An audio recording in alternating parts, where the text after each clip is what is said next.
All right, why don't we get started? Good afternoon. Thanks for joining us. My name is Kevin Mahoney. I'm with Raymond James and Sherm 401k Solutions by Raymond James. Lucky to be joined today by my friends Harrison Newman and Larry Maiselman. Harrison is a benefit consultant for corporate synergies, and Larry is a HSA and wellness specialist from Alaris. So this afternoon's program, we're going to talk about the intersection between retirement planning and HSAs and health benefits. We'll talk about the current benefit landscape, diverse workforce, the multi-generational workforces we're challenged to be working with these days, the past, present, and future of healthcare. And then we'll try to connect the dots between retirement planning, healthcare, and HSAs to try to really help you figure out best ways to approach this broad, new, diverse population we're all dealing with. So, where we are today, as HR professionals and advisors, we need to think about and how to deliver a total benefits package in a cohesive way. We need to help employees make the right decisions to produce better outcomes. That'll help reduce stress, but it also helps drive productivity. So one of the big things we're looking for here is to help people figure out how to use their benefits package better, how to take full advantage of the tools and resources available, and then really think about the new way things are done. So, when I was coming up in the workforce, it was really a do-it-for-me world. I had a health plan through my company. I had a pension plan through my company. And it was driven by the employer. Everything was employer focused. 401ks were relatively new. That's unfortunately how old I am. The 401k program was a new program when I was starting out.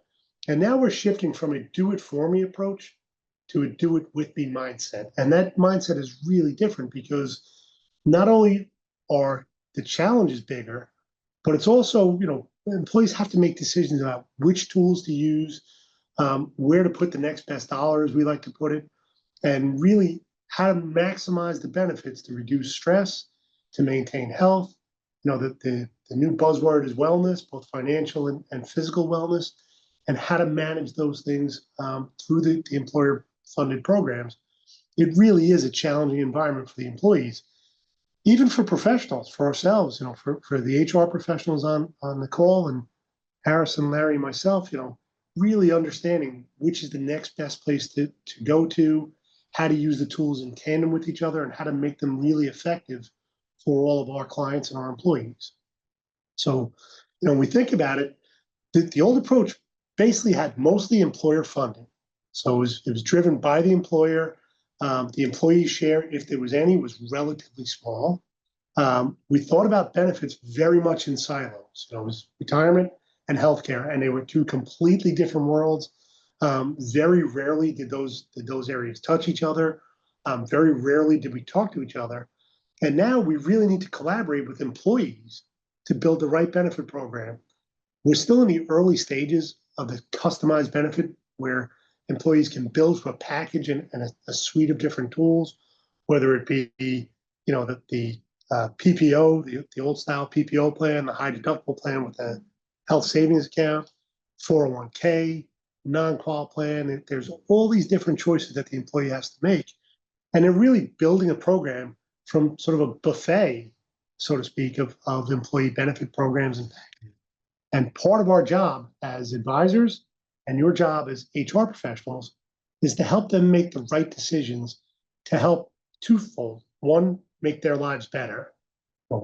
We exist entirely to make their lives better, but also to help companies with the bottom line and to drive productivity. And studies show, that employees who are better prepared or under less financial wealth, those under less financial stress, those employees tend to be more productive and better employees. So when I think about this, there's two questions you have.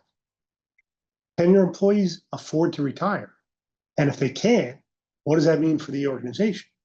And we know from years and years of studies that employees who are stressed out by finances, who can't afford to retire when they want to, not necessarily, when you want to, but when they want to retire, they tend to have higher prescription drug costs. They tend to have higher workman's comp costs. They have lower productivity, and generally speaking, their compensation is higher. So, as we think through what are the best approaches to take here, how to best use holistically all the different employee benefits that you're offering, and how to present a unified package, it really is from the point of view is how do we get these folks financially prepared? How do we help? How does that help you and your bottom line? How can we use the data? And to date, a lot of the data, we collect a lot of data. The health benefits folks collect a lot of data, but we don't really talk to each other about that data. So we're looking at some things, they're looking at some things, and really getting us all in the same room and understanding how my data impacts the health data, how Harrison's data helps inform what Larry needs to do.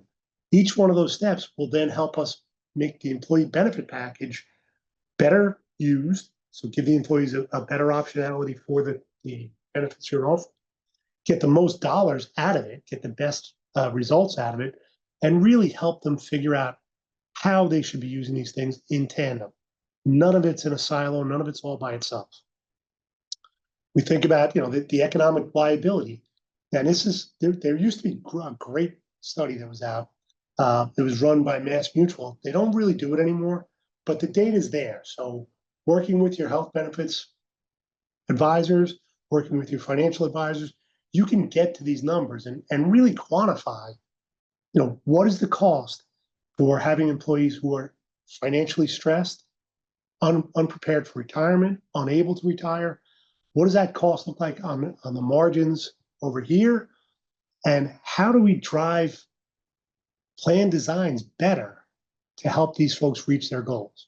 So, we begin looking at what does it cost us if they're not ready, and what can we do to help that, and what types of plan design. So, with the 401k, is it going to be something where you have auto enroll and auto increase? And for new plans, any plans started up in the last year have to have auto enroll and auto increase. But for legacy plans, if you haven't looked at those options, maybe that's the best way to go forward. How do we drive employee behaviors? And most importantly, how do we spend limited company resources to drive those behaviors and really make outcomes better for the employees that ultimately lead to a better bottom line for the company? So I'm going to turn it over to Harrison to talk a little bit about the current landscape in health benefits. And then we'll go to Larry, talk about how HSAs play into that, and then we'll try to bring it all back together through financial and physical wellness. Sure. Thank you, Kevin. So when you're looking at the medical landscape, you're looking at two somewhat contradictory aspects, but at the same point, they're not really, if you really look at them closely. Benefits right now have turned from what Kevin said, where years ago it was a strong medical plan, it was a strong retirement plan. I checked the boxes and you're good to go. When I was first starting out in the workforce, I remember there were certain things they taught you in college or your parents taught you. Make sure you have these 7 benefits, and if you have these 7 benefits, you're good to go. And why did I care at 22 years old about a life insurance policy? I really did it, but it was a check the box. If the company had a life insurance policy, you needed that, and that was important to have.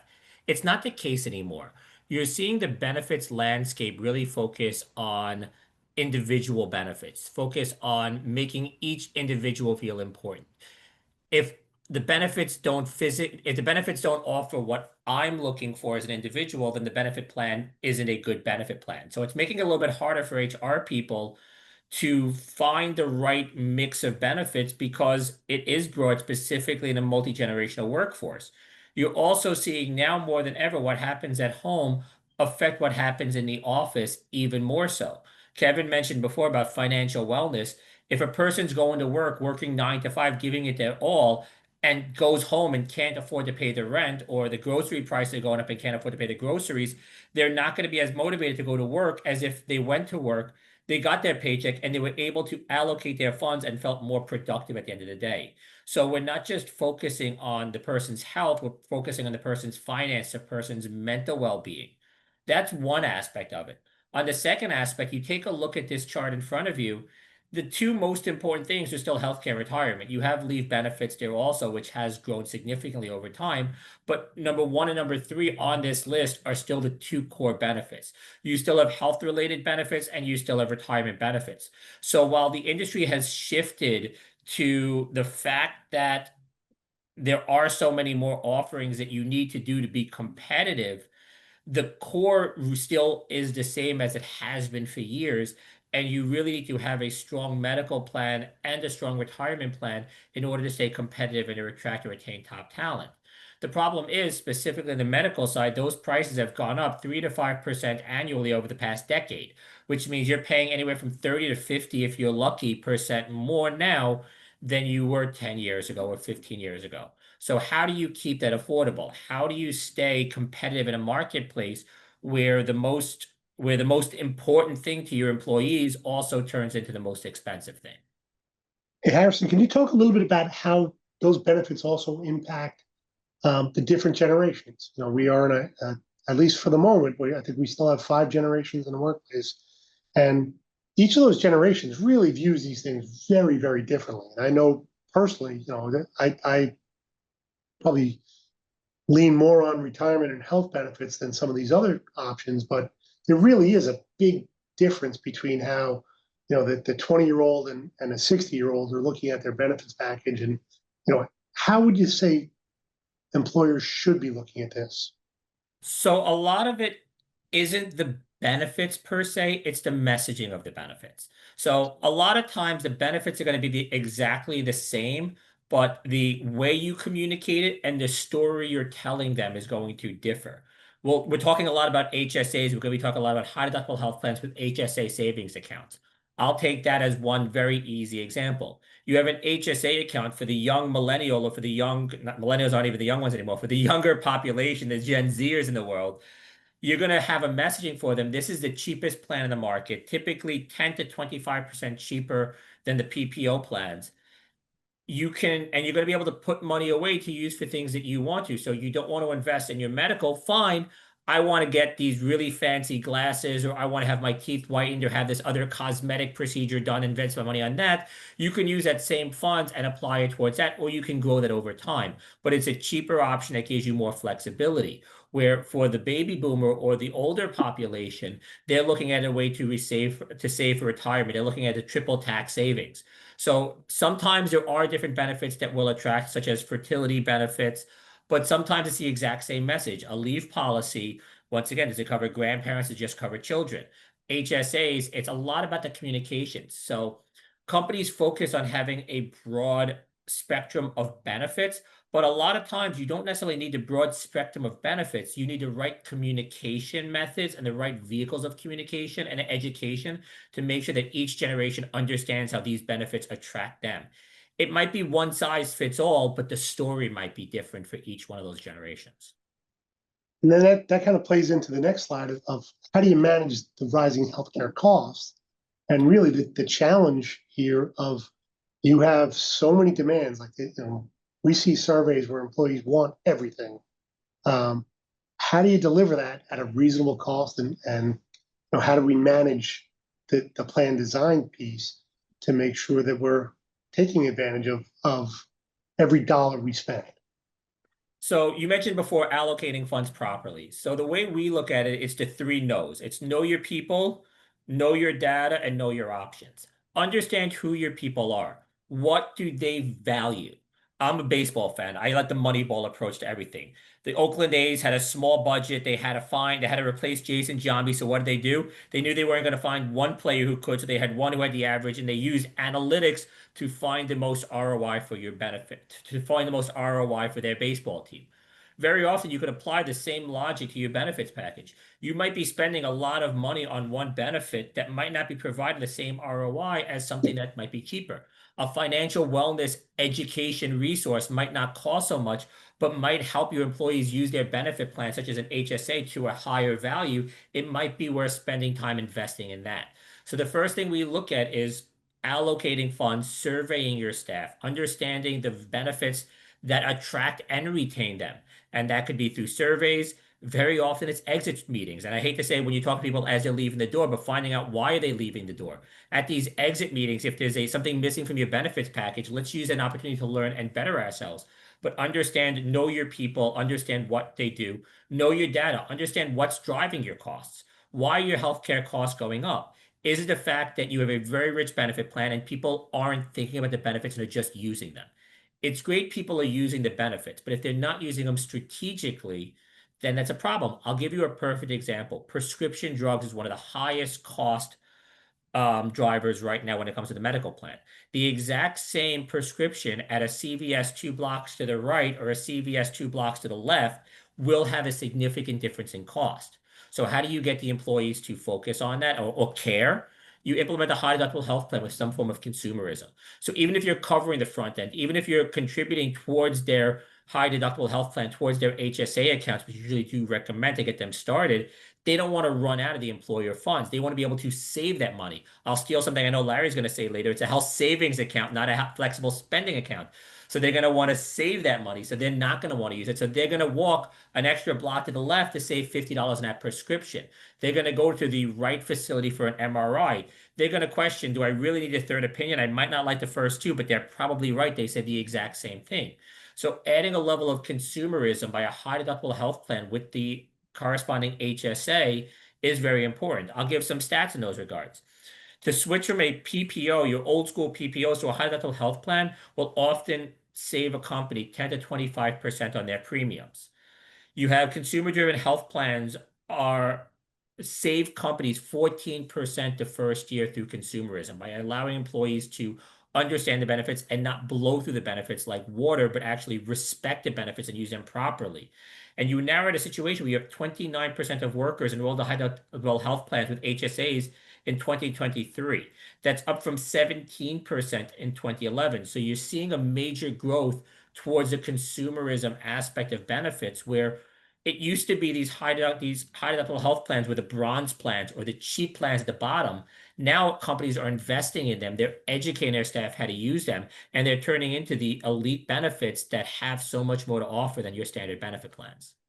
And I think that ties back to something you mentioned before, but again, something that's different. Like, how do you communicate that to the different generations, and how do you make it so that each generation feels like they're getting what they need while the company is looking for ways to save money, while the company is looking to reduce costs, and frankly, get the employees to have some skin in the game. And I personally have shopped around. I needed an MRI, and the hospital I was at wanted me to do the MRI with them, and I contacted a local imaging place. I asked them their price, and I actually negotiated my fee down for the MRI. But I'm very much aware of this because of you two, frankly. I'm aware of that. But how do we get that consumerist ideology into the workforce and have each generation feel appreciated? So there's two ways. Is the carrot, like everything, is the carrot or the stick? I'm much more a fan of the carrot and the stick approach, but it's educating them. It's funny. 51% of millennials prefer higher deductible plans, these HSAs to the PPOs, but the numbers are not the same for the baby boomers. The older generation, they favor predictability. They want to know, I'm going to the doctor, it's going to cost me a $20 copay. I'm going to the pharmacy, it's costing me $25 or $50. But the problem is the baby boomer and the Gen X, the older generation is getting closer to retirement. They actually get more value out of the high deductible health plans. They're the ones who are going to have the triple tax advantage because very often they're the higher earners. They're the ones who are going to be able to withdraw after the age of 65, same as a 401k, without having penalties, and they can use it to cover Medicare premiums and save money out of pocket on a pre-tax basis. So a lot of it has to do with breaking the stigma that the way we've been doing it for years is the right way and communicating them and educating them. And it's financial wellness and it's constant communication and it's not going to happen year one. But very often it's a 2, 3 year strategy of we're offering year one, we're offering a high deductible health plan along the PPO. We're giving a large contribution year one. Year one, we have a little bit of a tick up. Year two, we're going to offer it and we're going to really focus on it. We're going to bring some case studies. We're going to have some success stories. Some people talk and show them their balances, their account, and how they haven't used the benefits. And maybe by year three, we're getting rid of the PPO and just going with a high and a low high deductible health plan or changing it in some form. But it's not always going to happen year one.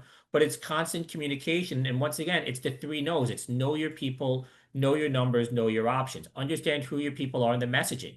The Gen Z, the millennials might be an easy conversation with the Gen X and the baby boomers specifically might be a harder conversation. So you want to focus your messaging on them and not focus on the medical aspect of it, but focus on the tax aspect of it. Focus on the financial aspect, the fact that you can save money through your HSA to pay for things and help you retire. One of the biggest issues you mentioned, people don't have enough money to retire. What we find a lot, Kevin, it's not that they don't have the money to retire, they don't know how to retire. They don't understand the Medicare system. They don't understand how to roll over their HSAs. They might want to retire. They might even have the money to retire, but they just don't know. The unknown is so It's important to them, or they don't know what to do with their confidence. time. Yeah, it's the confidence piece, and frankly, like I've always worked for bigger companies. So I was at Merrill Lynch, I'm Raymond James. At bigger companies, there's generally speaking, a couple of choices on retirement plans. How prevalent is it now where you would have, even for smaller companies, have a PPO sitting alongside a high deductible plan? Is that What pretty common now? what's funny is it's more common in the smaller companies than large companies, and it's not necessarily the right thing. The smaller companies feel that they need to make everybody happy because they hear everybody's voice. So they want to offer these multiple benefit plans, which just confuse the aspect sometimes. But you would see the average is 2 to 3 plans for even these smaller 50 life groups because they hear the voice of everybody and they want to give people those options. But it might not necessarily be what's best for the employee. Sometimes a squeaky wheel gets the oil, but it might just be a squeaky wheel. It might not be indicative of what's best for the organization. Yeah, and that the high deductible plans for me have always been a great option, just because I've really taken to heart the idea that it is a health savings plan, and the ability to use that money down the road has been big. So why don't we pivot a little bit to the high deductible plans and why health savings can matter, can really make a big difference for the employees. Larry, why don't you? Yeah, great. Thank you, Kevin. I appreciate it. Yeah, we definitely have a problem. The old line, it's kind of cheesy, but it's true. Am I going to outlive my money, or is my money going to outlive me? Well, one of the biggest concerns is obviously going to be in retirement. And when it comes to healthcare, people are living to much older ages. It's not, I work to 65 and I might pass at 72. I speak from experience. My father-in-law is 94 years old and he lives in Delray Beach, Florida. And he is that person who has outlived their money. Because of planning and because of age. So one of the scary points is if you look at point two, the estimate for retiree healthcare spending rises to an average of $315,000 per couple. And that's excluding long-term care. If, unfortunately someone had, Alzheimer's, a stroke, a major long-term debilitating health issue, it's incredibly expensive. You're looking at over 6 figures a year for assisted livings and for nursing homes. And that can obviously make a major impact on the money that you've been able to squirrel away, whether it's a 401k, 403b, IRAs, whatever it may be. So the question is, how do we try to avoid that? What I think we've been doing is HSAs came into being when Bush signed it into law in December of 2003. We should really get to kind of HSA 2.0. What can we do instead of, and the mentality, and Kevin kind of pointed to it and Harrison did, what I love to bring up to people, and it's very easy, and please feel free to steal this, when it comes to open enrollment with your employees, is the FSA and the HSA. The name of the actual product is also the instruction manual. So FSA, flexible spending account, it's that use it or lose it mentality. And that's done far more harm than good because the HSA is not a health spending account, it's a health savings account. So if we had that mentality of stow it and grow it, and not use it or lose it. And I like to kind of reference, just because you can doesn't mean you should. You have the ability to buy, Band-Aids, Bacitracin, and Theraflu from your HSA account because it's over the counter and it's now been approved. But do you really need to? And it's the changing of the mentality of just because I can doesn't mean I should, would put people in a position to be more of the saver and less of the spender. And I think if we got more direction from people that are managing our money, and we'll have some stats and we'll be able to show you in a little bit of how much money has been put away in recent day and time into the HSA and how much is spent. And it's pretty shocking. A lot of the money, as quick as it goes in, as quick as it goes out. For those who understand the investment, And the beauty of this is it's triple tax free. You never pay going in. And if you use it for eligible expenses on the way out, you don't pay. That's the only game in town that the government allows for you to do it. And unfortunately, not enough people are taking advantage. Too many people are looking at it as a pass-through account. And I would ask, like, so from your point of view, and Harrison, from your point of view, is that a lack of education, like where we're not matching the right people up with the right type of plan? Like if somebody's needs the money, and there are plenty of people who don't have the cash flow to pay some of these out-of-pocket expenses, do they belong in the PPO?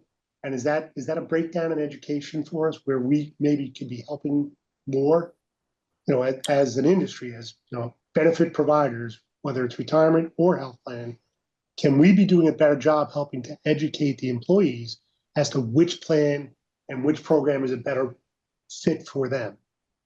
Yeah, Kevin, I think you're spot on. Unfortunately, COVID, in my opinion, has made this actually worse, because before we used to do open enrollment meetings and people would come in, you'd sit there and you could actually physically see, unlike this on a webinar, I'm not seeing the reaction of people. I can't read body language. I don't know, are they getting it or are they not getting it? So I think COVID has made it actually worse. And when it comes to the HSA, I've done plenty of meetings and I've been in rooms with plenty of meetings. If there's 2 slides, it might be a lot. So as quick as I might say it, or Kevin might say it, or Harrison might say it, is as quick as it's forgotten. And it's open enrollment. I also think there's a massive disconnect that a lot of times the spouses are not involved. And we have this mentality as a society: if it's expensive, it must be good. So I'm going to get the most expensive plan because the most expensive plan is the best plan. That might not necessarily be true. It might be quote unquote more comprehensive, but it might not be the best plan for you and for your family, because you're not really looking into utilization.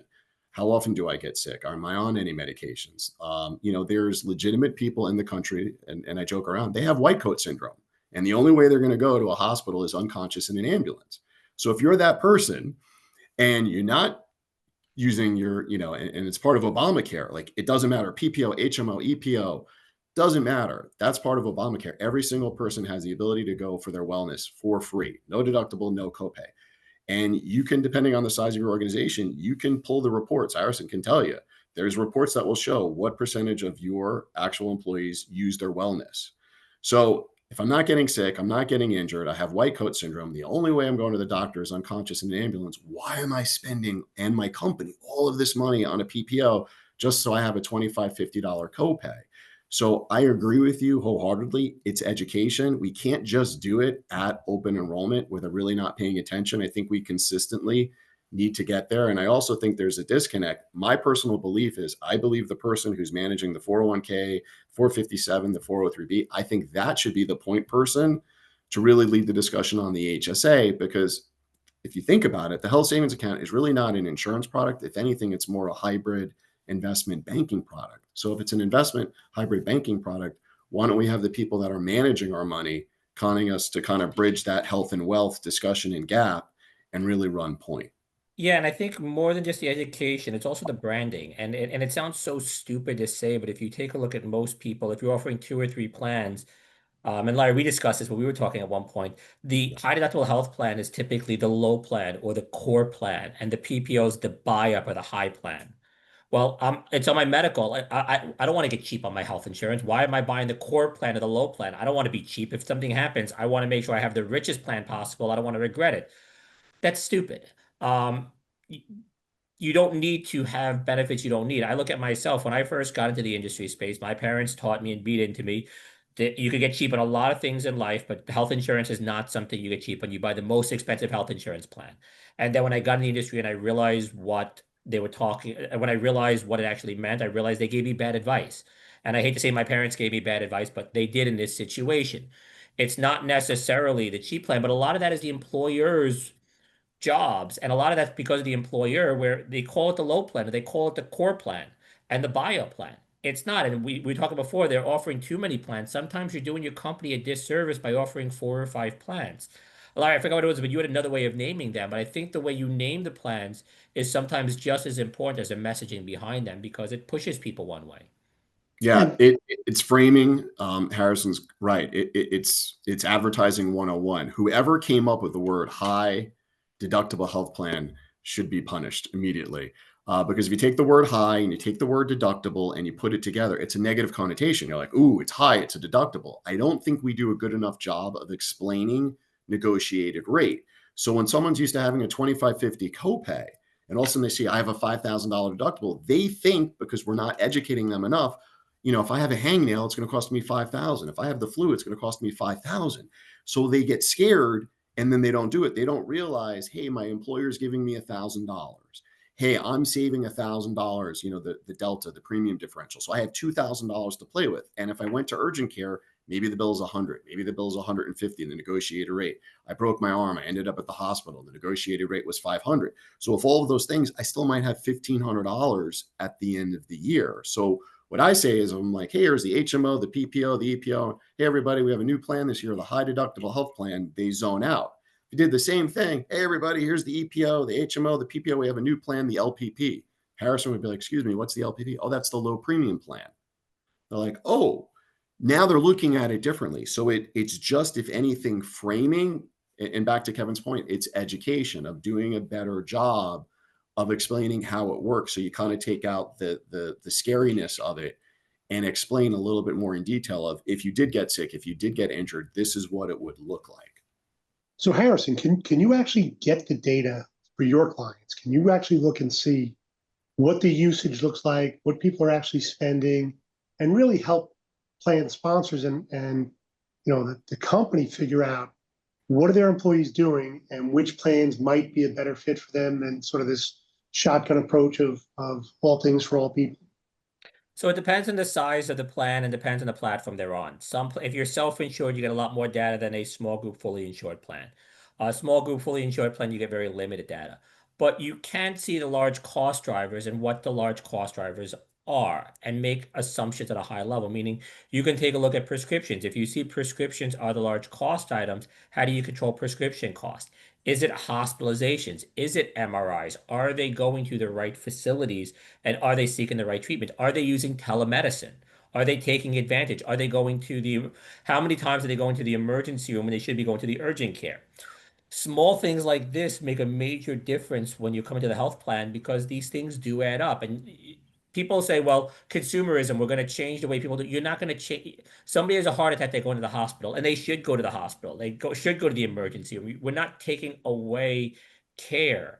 We're making sure you get the right care at the right location at the right time. And that's really what this is. And you can take a look at the data inside of your plan, take a look at the utilization, and make some assumptions and say, yeah, this is what it is. Now, is it easy to say you went from a PPO to a high level health plan? This is the exact trend? No, because it's not year over year and it's not going to be exact, but you can see trends. You can see, hey, we see more people are using telemedicine because it's easier and it's educated. It's going to lower the cost for them. That's something you see when there's skin in the game and when they are looking to save their money and save it for a rainy day, as opposed to, you know what, I'm passing by the urgent care. It's only $20 anyway. Let me do that. I've literally sat in the office, in the parking lot of an urgent care center because the line was too long and went into telemedicine and got a response, the exact same answer in a fraction of the time sitting in the parking lot because I just got fed up waiting at the urgent care and I knew what was wrong with me. So a lot of times you can get the data, see the cost drivers inside of your plans, and focus your education on those aspects to make sure they're using their plans properly. And again, this is a personal anecdote, but I think it does apply. I remember looking at what I was paying in my monthly premiums, so out of my paycheck, what they were taking versus what I actually spent for myself. Just here's how many times I went to the doctor. This is pre-kids, so life was a lot cheaper and I was a lot healthier. But I do remember thinking to myself, this is crazy. If I just put that money in the HSA, I would have a lot more money now than I do in that account because I was paying big premiums for healthcare I wasn't really using. It's a different mindset, and people get upset. You hear the negative approach. So you're the intelligent person, Kevin. Then you hear the unintelligent person. That's debatable. You hear the unintelligent person who goes to these plans and says, "Oh my God, I never use my benefits. The one time I went to the doctor, it cost me $400. This benefit plan sucks." Not understanding how much they saved in the first part. So it goes back to educating. It goes back. My wife might hear me, and I hope she doesn't, but I always use her as an example also. My wife's that one person who goes to the doctor, and when they say there's nothing wrong with her, she's upset because she feels she wasted her time and money. She wants to find something. So I was hesitant to go to these high level health plans for those reasons. She wouldn't go see a doctor for $200 as opposed to $20 copays. But you got to educate on the full package. You can't just say we have this plan and roll it out and expect them to go into it. The low premium plan is the exact verbiage. Hey, you're saving money in the premium. You take the money you're saving in the premium, you roll it directly into your HSA account. That's not your money, and now you save it. And guess what? You max out your HSA year one, year two. Maybe you could contribute a little bit less, or you want to save more, you contribute more, and you start using it towards retirement. So you don't focus on the medical aspect, you focus on the retirement. And guess what? That $400 visit that would have cost me $20 on my copay is now $400. It's now free because I've used pre-tax money and it's now a free visit for me after a year or 2 years. And that baby I'm having in 3 years from now, or that baby we're having in a year from now, that's also free because I used the benefits right and I was able to put away enough money where it's not costing me anything. That kind of brings us to the next thing. How should people be thinking about this? And Larry, what is the primary value here? Like, where should people be thinking about it? Where does it make sense? Where does it not make sense? Well, it's kind of funny. There's arguments to be made that if you are the hypochondriac and you're constantly getting sick and you're constantly getting injured, the HSA is a good plan. And people would say, well, that doesn't make any sense. How can that be? Because there's a stop loss. There's a definitive number. Once you hit your max out of pocket, they're not going to charge you. So you can really be the true hypochondriac and go for everything you can imagine under the sun because you're done actually paying. The other side of the spectrum is like you have a young, healthy person, doesn't get sick, doesn't get injured, it's not on any medications. Well, then that's a no-brainer, and hopefully they're doing their wellness because wellness is important because that's how you're able to track things. That's great for them. It's that in between. And to kind of Harrison's point, I could go 2, 3, 4, 5 years and I'm just putting away. And all of a sudden, if something goes wrong, I have the money, but I also have the flexibility because today I'm a saver, tomorrow I'm a spender. That's the beauty of a health savings account. An FSA, it's written in stone. An HSA, and this is an IRS regulation, by law, once a month, they have to give you the ability to make a change. So I might say, you know what, Kevin, I want to raise my contribution. Kevin, I want to stop my contribution. Kevin, I want to lower my contribution. So it gives you the ability to change over time, almost on a month-to-month basis, depending upon what your needs are. And I think we actually got a question. How would you approach communication on out-of-pocket coinsurance without it? Out-of-pocket. So the question is, how would you approach communication on the out-of-pocket with the co-insurance of the high deductible health plan? So I kind of like to use, and Harrison can also speak to this obviously better than I kind of like to use the car insurance or the homeowner's insurance mentality, right? Because everyone has car insurance. Everyone, if you have a home or has homeowner's insurance, of explaining, obviously once you get to that point, this is your share. This is what you have to pay. And the beauty is if you were contributing. Now listen, here's the problem. If you're really financially in a bad spot, your employer is not contributing any money and you're not contributing any money, then really what the HSA becomes is it's medical stop loss, right? Because I know there's a definitive number that I can't pay any more than this. And then over time, I have the ability to make payments and pay that off. If obviously I did not have any insurance, then I have unlimited exposure. So that's kind of how I would probably go at it, is explaining, kind of like more like a car deductible is like, this is what is on you. This is what's on, Geico or State Farm or whatever it may be. When it comes to that point, this is your responsibility. And you have different vehicles and options enabled to put away money to pay for that. That's kind of probably how I would do the education for that. Harrison? So I think the messaging isn't as important as the timing of the message. And I'll explain to you what the timing of the message is. If you do this at open enrollment and the person doesn't get a procedure done for 6, so let's say your open enrollment's in January, and I'm a 25-year-old male and I never go to the doctor, and my first doctor's appointment's in June because I sprained my ankle and I'm going for an MRI or something like that. And I get this bill, I'm like, what the heck is this? This benefit sucks. it's the messaging matters, but making sure that you have access to an advocacy unit, that you have access to the benefits, there's somebody they can talk to at a point of service basis is going to be just as important as the messaging. If all you're doing is an open enrollment meeting in January and you're rolling this out and expecting it to be a success, it's not going to work. Very often we have quarterly updates for employees. We have quarterly webinars, or we have the recorded session, or maybe you have the open enrollment recorded or short videos, TikTok style videos on your intranet that they can watch quickly. Or in the case of corporate synergies, we have Benefits VIP, which is an advocacy unit. So at point of service, this person gets this bill. He has somebody who he or she can call at point of service and says, what is this? And they could walk them through the process. So I think the education matters. I think the messaging matters. I think understanding the different demographics matter, because the messaging for a baby boomer is going to be different than a millennial or a Gen Zer. But I also think the timing of the messaging matters, because this isn't something you can set it and forget it. It's not something we set up. It's not checking the box. Okay, we educated you at open enrollment. We did our job. Now it's on you. That's not a recipe for success. You need to make sure they have somebody they could reach out to at point of service or point of contact or point of pain to make sure that this issue gets resolved, so they understand the benefits, they understand how to use them, and they understand the benefit they're getting out of this. And it is, the usage of it is a moving target. So you see on the screen here, provide a vehicle for future healthcare costs, lower health insurance costs through high deductible plans. At different stages in your life, you may have different values that you place on the high deductible plan versus the PPO, the HSA, and it really does change, because in the beginning, the money you're putting into your HSA, you may actually need to use to cover your deductibles if something happens or you have some issues.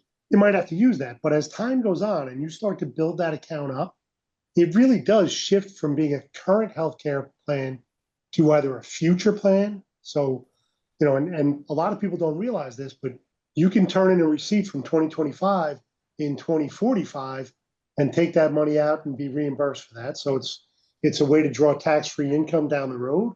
It's also a way to pay for retirement or for health benefits in retirement, and a way so depending on where you are in life, what your cash flow looks like, there is different times and different values for the HSA. And if managed properly, it'll shift to probably touch all four of these at one point or another over the course of your career. Yeah, Kevin, on that, I think the perfect example of that is fertility benefits. Fertility benefits is something that is very hard for employers to offer. They're very cost effective.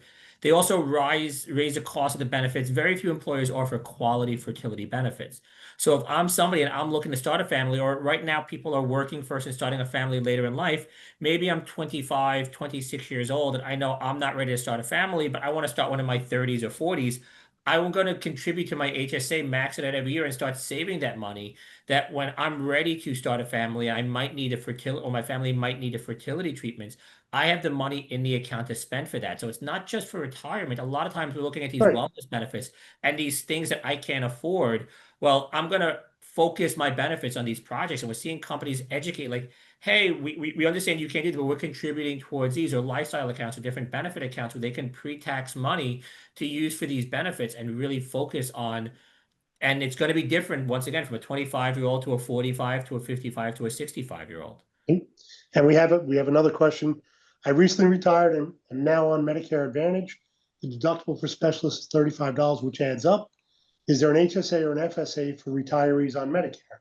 Now, I know part of the answer, because if you have an HSA, an existing HSA, you can use that for those expenses. You can use in the funds, but retirement, you can't tax-free. contribute any more towards And it. I believe the answer is you have to be enrolled in a high deductible plan in order to put money into an HSA. But Correct. Yeah. So once you're on Medicaid or Medicare, you're done. The way that the regs are set up right now, you can no longer contribute to a health savings account. The FSA is the true use it or lose it. So you're no longer working because you're on a Medicare Advantage plan, so you won't be able to do it. So that's the beauty of a health savings account, that if you were fortunate enough to have had a health savings account while you were working years prior and you were able to be a saver and not a spender, this is a great example of, hey, I'd be able to go and take that $35 out and I never paid money going in, any of the growth. And if I invested it, any of that growth, triple tax free, I was be taking $35 out every time going to a specialist versus right now, if you take that $35 out of your 401k, it's taxable income. Right. And here's Yeah. another Yeah. example of where education and communication is falling down. The amount of money in the HSAs today that is sitting in cash Ridiculous. is very, very high. And it's, I think, in part because there is that disconnect on education and communication where people don't realize that this is a long-term savings vehicle in addition to funding your current expenses. So year one, year two, many of the plans or many of the providers require a minimal amount in cash, and that often will match up with your deductible or your total out of pocket. But once you get beyond that, people are still not investing because they don't know any better, and that's again part of the disconnect between someone like Harrison and myself, where we're not talking, and I'm not helping communicate about the HSA and how it works best. I think this is a kind of a frightening number, and I think the projections might be a little bit generous for the 26, 27 numbers where it starts to even out, because we certainly don't see that in our practice.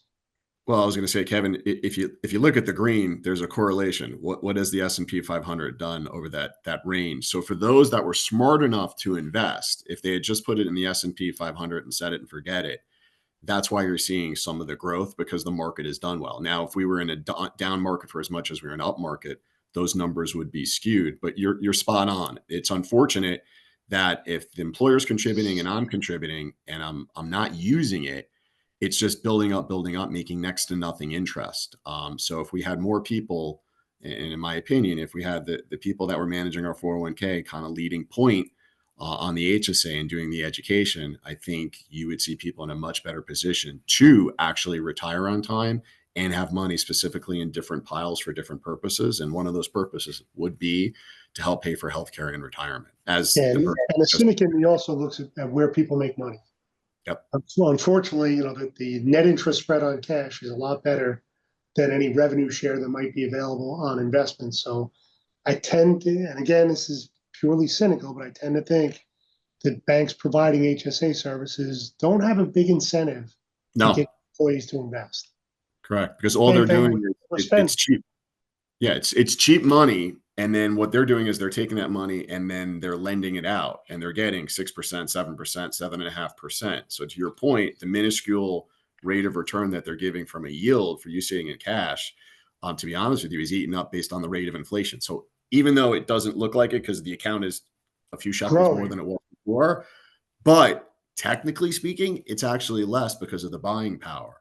Unless when you bring it up, I don't hear anybody ever talk about investing the HSA money. When we bring it up to clients, we do, but when we walk into companies, I very rarely hear, oh, we have an HSA and we've invested it. It's just not done as much as it should. It's a missed opportunity. It's leaving money on the table, and they shouldn't be doing it. It should be spoken about more, but companies. And it's the same here. You see the contributions versus withdrawals, and it's a pretty tight parallel line.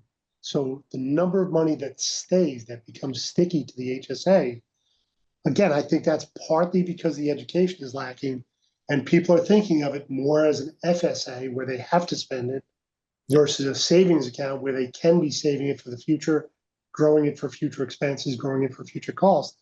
And to my mind, there's two populations where this is an absolute layout. It's the young folks who are healthy and not really spending a lot on medical care other than their wellness and the occasional injury or the occasional sickness. And the older folks who maybe have the cash flow to cover things out of pocket directly, they have money sitting in their checking account, writing a check out of your checking account and leaving money in your HSA to grow to cover future costs, whether it be supplemental Medicare, long-term care, all kinds of things that would be very, very useful with triple tax-free dollars in retirement, but they're not being educated about how to use it well, so they're not using it well. And I've had that in our own company. I've had conversations with senior executives who were using their HSA. And when I pointed out to them, I'm like, you're missing a boat here.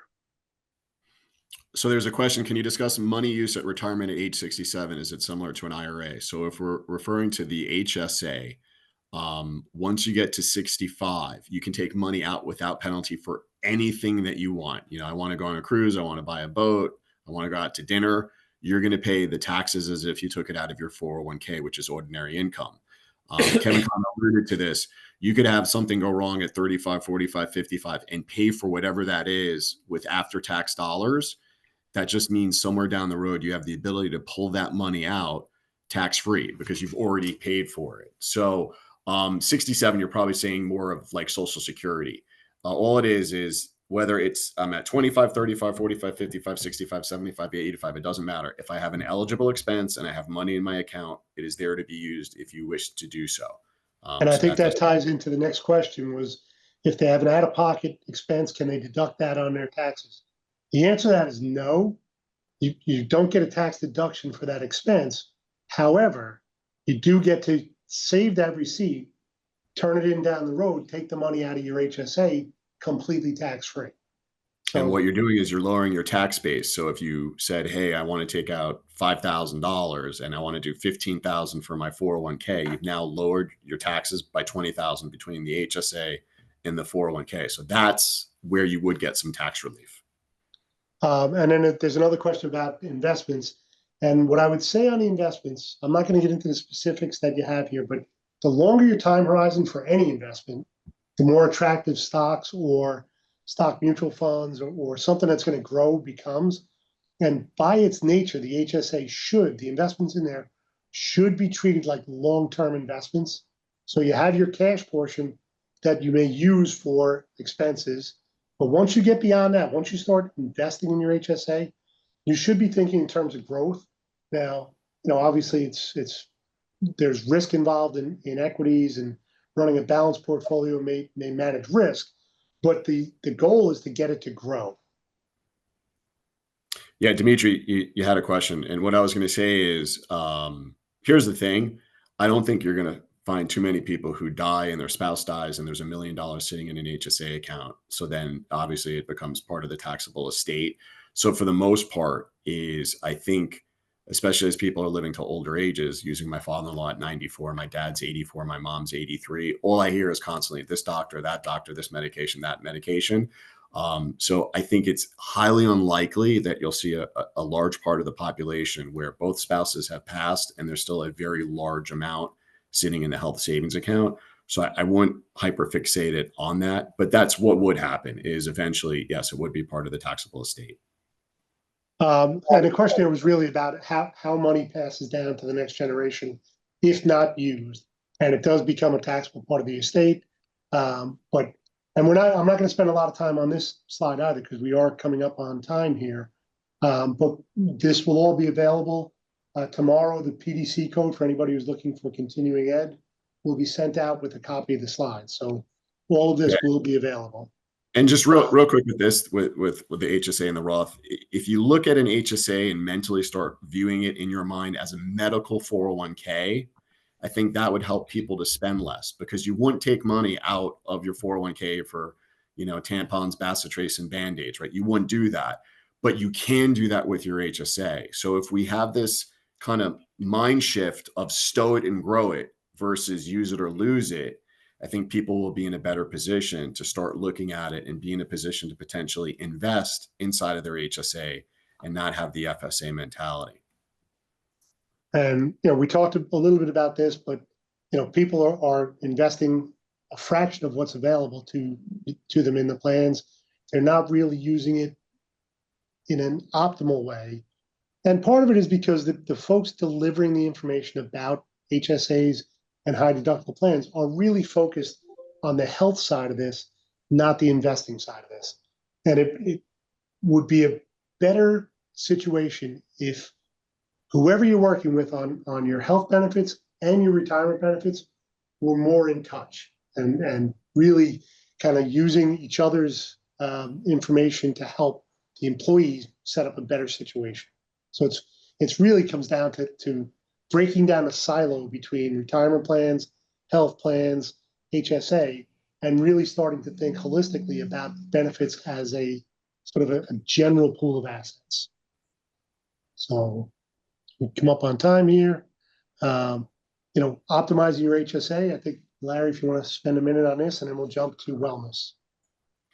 Yeah, listen, it's not one size fits all. Everybody's in a different stage in life, having different goals, different time horizons, different purposes. But the HSA has the flexibility to serve all of those purposes and grow with you as you grow as a family and as a person. So that's the nice thing. I think it's the worst name, because really what's flexible is the health savings account, because you can stop, you can start, you can add, you can invest. The flexible spending account, that's the use it or lose it. You can't invest it. You're not getting interest on it. So I think if we kind of start to look at it from a different standpoint, in a different view, you could be in a position, if health and wealth and employee retirement readiness is not just a buzzword, and you really want to, bring a positive outcome for everybody involved, just start to look at it a little bit differently. And I think you'll be pleasantly surprised at what the outcome can be.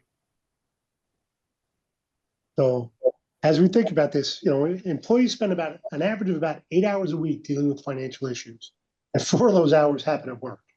So, think of the impact that has on productivity. And, the financial mental health connection is huge. People stress over their finances. They don't understand it. It's frightening. There's a great book. I'm not done with it yet, but so far I would highly recommend it. It's called The 5 Types of Wealth by Sahil Bloom. And he talks about time wealth, social wealth, mental wealth, physical wealth, and financial wealth. And when they survey people, more is always better. But the reality is, more is not always better. Enough to be comfortable, enough to understand, like making sure that you have a confidence level that you're able to meet your financial goals, your financial targets. You're able to get out of debt if you're in debt. You're able to manage debt better. That's probably a lot more valuable. You can ask a guy with $1 million and he'd say, well, life would be just a dream if I had $1 billion. And you ask a billionaire, life would be a dream if I had 10 billion. And if you went to Warren Buffett and said, hey, Warren, would you give up half your wealth for another 10 or 15 years? I think I've actually heard him talk about that. And the answer is absolutely. So creating that connection where we can help your employees manage that financial stress, manage their health better. And again, getting back to the buzzwords of wellness, it really is, a journey that we're trying to bring your employees on, trying to take them from a position where, they haven't really thought about it. And I'm as guilty as anyone. When I was 25 years old, I went to the doctor when I hurt my knee. I didn't get regular checkups, didn't do any of those things. And now as time goes on, you start to build a physical wellness program where you're working out, you're doing all the right things physically. And if we can do the same thing financially, where we help people feel better about it, we're not going to get everybody to perfect. Perfect is off the table. But what we're really working towards here is improvement. If we can get everybody to feel a little bit better this year than they felt last year, and a little bit better next year than they feel this year, and take these goals one at a time, really thinking about where the next best dollar should go.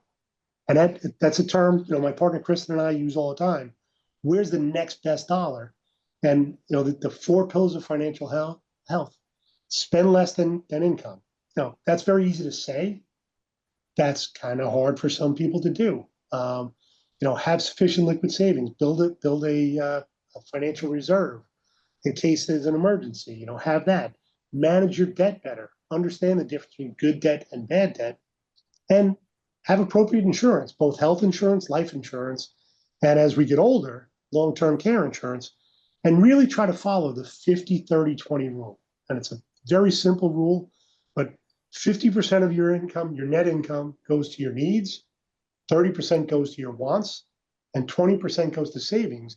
And the savings piece is really sort of the where does the next best dollar go? And as an old 401k guy, in my head, it's always, well, increase your retirement plan contributions. But in reality, not paying, Bank of America or Chase 25% on a credit card is every bit as valuable as earning 12% in your 401k. So really helping the employees figure out where's the next best dollar, building the emergency fund, paying down debt, really deciding whether the HSA or the retirement plan may be the better place to put the next dollar. So helping them figure this stuff out and building a wellness program across all your benefits is as Larry and Harrison and I have been working together the last couple of years, really from 3 different areas of the benefits world, really trying to think about how do we make this better? How do we communicate it better? And then how do we deliver better outcomes for you and your employees? So better productivity for the company, better use of employee benefit dollars, and ultimately better outcomes for the employees, whether it be healthcare or retirement, but getting them to a place where they can retire comfortably with dignity, retire on time, and minimize healthcare costs. So with that, we'll throw open for another few questions if anyone has any. And we appreciate your time. Remember the PDC code will be sent out tomorrow, along with a copy of the slides. So if anyone has any other questions, please feel free to fire away. And I got us out of here 1 minute over. Not bad. Well, for those of you still with us, we hope this has been helpful. We'll stay on if any other questions pop up. And also feel free to reach out to myself, Harrison, or Larry. You should have our contact info. Any questions you have, we would love to help you with them. Please feel free to use us as a resource.